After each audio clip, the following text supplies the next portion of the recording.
अगर आपकी बेटी अचानक ऐसी भाषा बोलने लगे जो उसने कभी सीखी ही नहीं, अगर उसका शरीर जमीन से कुछ इंच ऊपर उठ जाए और डॉक्टर कहें कि ये सिर्फ दिमाग की बीमारी है, लेकिन एक पादरी कहे कि नहीं, ये किसी और ताकत का असर है, तो आप किस पर भरोसा करेंगे? जरा सोचिए। आधी रात है, घर में सब सो रहे हैं और अचानक आपके कमरे के बाहर से किसी के खिसकने की आवाज आए। धीमी, भारी, जैसे कोई फर्श पर रेंग रहा हो। आप दरवाजा खोलें और अपनी ही बेटी को जमीन पर अजीब तरह से मुड़ा हुआ देखें। उसकी आंखें खुली हों, लेकिन वो आपको देख न रही हो, किसी और को देख रही हो। नमस्ते मेरे दोस्तों, आज की कहानी अमेरिका से जुड़ी एक ऐसी घटना पर आधारित है जिसने पूरे देश को हिला दिया था। द एक्सोर्सिज्म ऑफ एमिली, एक ऐसी लड़की की कहानी जिसके बारे में आज तक ये तय नहीं हो पाया कि वो बीमार थी या उसके अंदर सच में कुछ और था। अमेरिका में रहने वाली एमिली एक साधारण कॉलेज स्टूडेंट थी। शांत स्वभाव, धार्मिक परिवार, सामान्य जीवन, सब कुछ ठीक चल रहा था, जब तक एक रात उसे अचानक तेज दौरा नहीं पड़ा। उसका शरीर अकड़ गया, आंखें पलट गईं और उसने ऐसी चीख मारी कि घर वालों का खून जम गया। उसे तुरंत अस्पताल ले जाया गया। डॉक्टरों ने जांच की और कहा कि उसे एपिलेप्सी है। दवाइयां दी गईं। परिवार ने राहत की सांस ली, लेकिन राहत ज्यादा दिन नहीं टिक पाई। दौरे बंद नहीं हुए, बल्कि और भयानक हो गए। एमिली आधी रात को जाग जाती, कमरे के एक कोने में घूरती रहती, जैसे वहां कोई खड़ा हो। जब उससे पूछा जाता कि क्या देख रही हो, वो कहती, वो यही है, लेकिन वहां कोई नहीं होता था। धीरे धीरे उसकी आवाज बदलने लगी। कभी बहुत भारी, जैसे किसी बूढ़े आदमी की आवाज हो, कभी बहुत पतली, और कभी ऐसा लगता जैसे दो लोग एक साथ बोल रहे हों। एक दिन उसने ऐसी भाषा में बोलना शुरू कर दिया जिसे घर में कोई समझ नहीं पाया।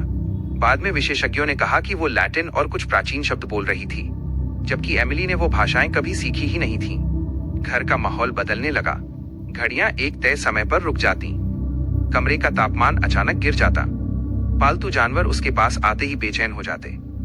डॉक्टर कहते रहे कि ये मानसिक और न्यूरोलॉजिकल समस्या है, लेकिन एमिली का परिवार अब डर चुका था। उन्हें लगने लगा कि ये बीमारी से ज्यादा कुछ है। आखिरकार एक पादरी को बुलाया गया। उन्होंने एमिली को देखा, उससे बात करने की कोशिश की, लेकिन अचानक उसका चेहरा बदल गया। उसकी आंखों की पुतलियां अजीब तरह से ऊपर चढ़ गईं। उसने पादरी को ऐसे नाम से पुकारा जो सिर्फ उसके बचपन के कुछ करीबी लोग जानते थे। इसके बाद चर्च की अनुमति से एक एक्सोर्सिज्म की प्रक्रिया शुरू की गई। कमरा बंद किया गया, मोमबत्तियां जलाई गईं, प्रार्थना शुरू हुई। जैसे ही प्रार्थना की आवाज गूंजी, एमिली का शरीर बुरी तरह ऐंठ गया। उसकी हड्डियां ऐसे मुड़ रही थीं जैसे इंसानी शरीर की सीमा ही खत्म हो गई हो। उसकी आवाज बदलकर गूंजने लगी। एक नहीं, कई आवाजें, अलग अलग टोन, अलग अलग लहजे। जब उससे पूछा गया कि तुम कौन हो, जवाब आया, हम अकेले नहीं हैं। कमरे की हवा भारी हो गई।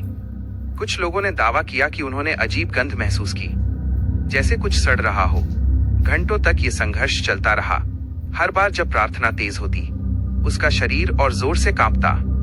कभी वो जमीन से हल्का सा उठ जाती, कभी दीवार पर ऐसे दब जाती जैसे कोई अदृश्य ताकत उसे पकड़ रही हो। लेकिन हर एक्सोर्सिज्म के बाद एमिली और कमजोर होती चली गई। उसने खाना छोड़ दिया, उसका शरीर कंकाल जैसा हो गया। आखिरकार एक दिन वो नहीं बच सकी। उसकी मौत के बाद मामला कोर्ट तक पहुंचा।